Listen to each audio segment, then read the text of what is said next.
Арван аймагт дулааны цахилгаан станц барих төсөл бүгд найрамдах Солонгос улсын гүйцэтгэгч компани санхүүгийн хүндрэл дампуурлын улмаас 47% гүйцэтгэлтэйгээр олон жил гатсан.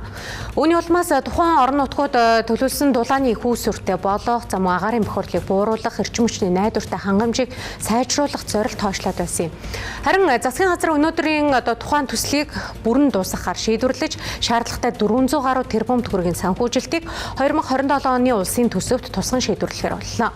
Ингэснээр удаашарсан төслийг дотоодын санхүүжилтээр үргэлжлүүлж орон нутгийн дулаан хангамжийн дэд бүтцийн томоохон бүтээн байгуулалтуудыг хөтлөхөөр төлөвлөжээ.